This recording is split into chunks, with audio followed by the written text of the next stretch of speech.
लव्य व्यवस्था अध्याय 16। लव्य व्यवस्था अध्याय 16। प्रायश्चित्त के दिन का आचार। जब हारून के दो पुत्र यहोवा के सामने समीप जाकर मर गए, उसके बाद यहोवा ने मूसा से बातें की।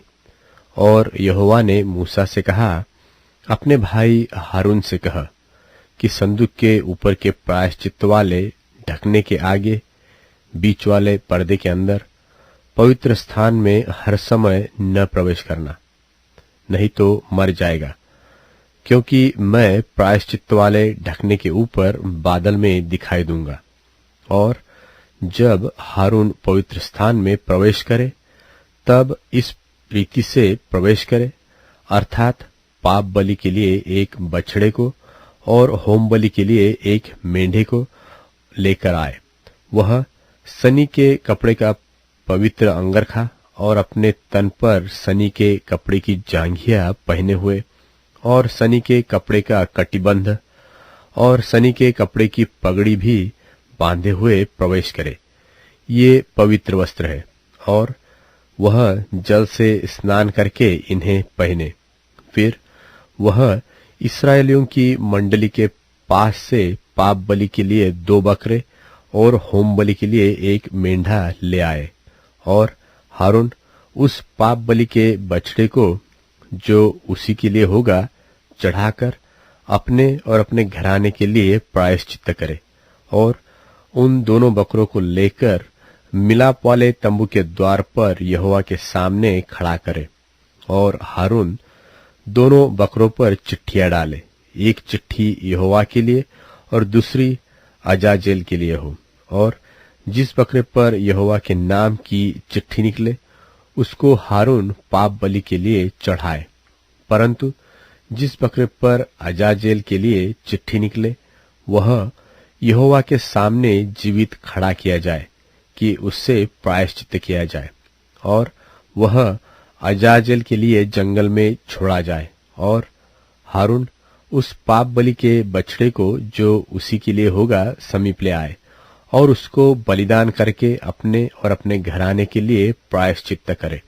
और जो वेदी यहोवा के सन्मुख है, उस पर के जलते हुए कोयले से भरे हुए धूपदान को लेकर और अपनी दोनों मुट्ठियों को फूटे हुए सुगंधित धूप से भरकर बीच वाले पर्दे के भीतर ले आकर उस धूप को यहोवा के सन्मुख आग में डाले, जिससे धूप का धुआं साक्षी पत्र के ऊपर के प्रायश्चित्त के ढकने के ऊपर छा जाए, नहीं तो वह मर जाएगा। तब वह बछड़े के लोहू में से कुछ लेकर पूर्व की ओर पश्चिम के ढकने के ऊपर अपनी उंगली से छिड़के और फिर उस लोहू में से कुछ उंगली के द्वारा उस ढकने के सामने भी 7 बार छिड़क दे।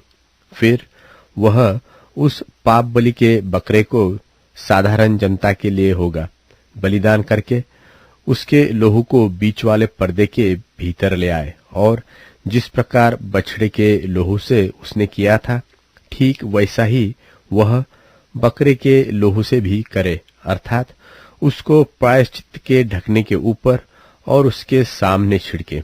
और वह इस्राएलियों की भांति भांति की अशुद्धता और अपराधों और उनके सब पापों के कारण पवित्र स्थान के लिए प्रायश्चित्त करे। और मिलाप वाला तंबू, जो उनके संग उनकी भांति भांति की अशुद्धता के बीच रहता है, उसके लिए भी वह वैसा ही करे।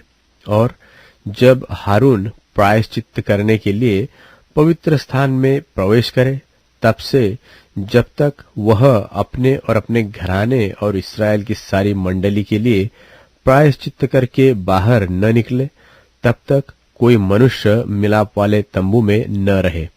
फिर वह निकलकर उस वेदी के पास, जो यहोवा के सामने है, जाए और उसके लिए प्रायश्चित्त करे, अर्थात बछड़े के लोहू और बकरे के लोहू दोनों में से कुछ लेकर उस वेदी के चारों कोनों के सींगों पर लगाए।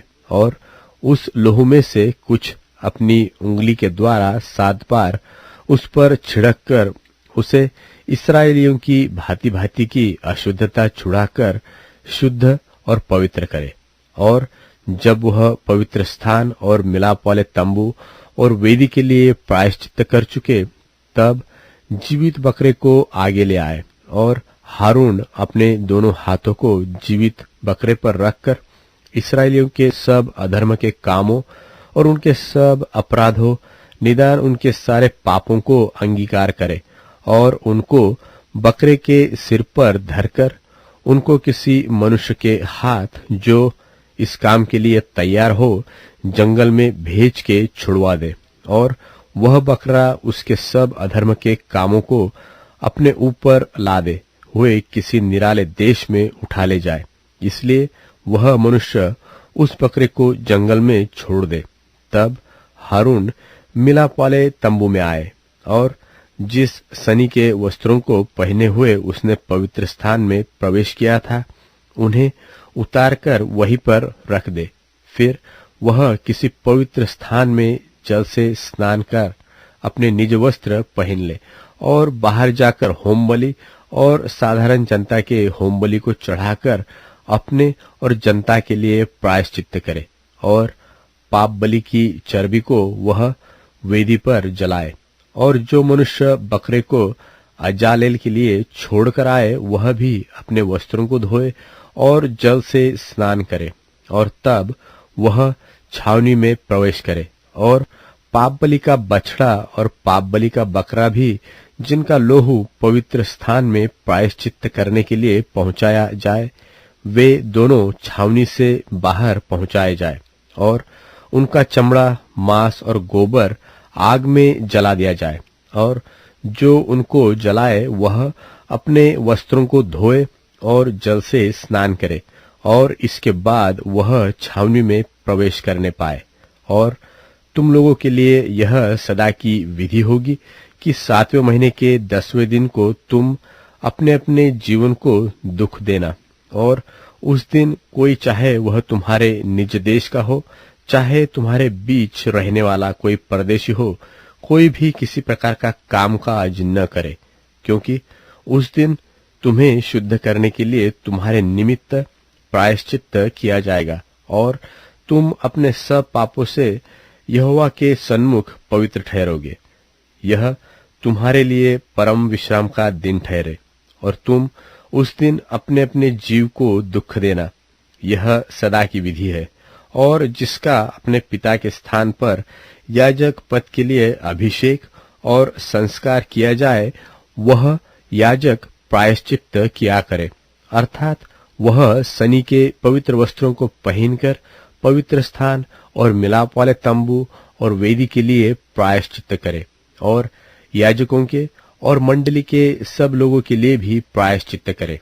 और यह तुम्हारे लिए सदा की विधि होगी कि इस्राएलियों के लिए प्रतिवर्ष एक बार तुम्हारे सारे पापों के लिए प्रायश्चित्त किया जाए, यहोवा की इस आज्ञा के अनुसार जो उसने मूसा को दी थी। हारून ने किया। मूसा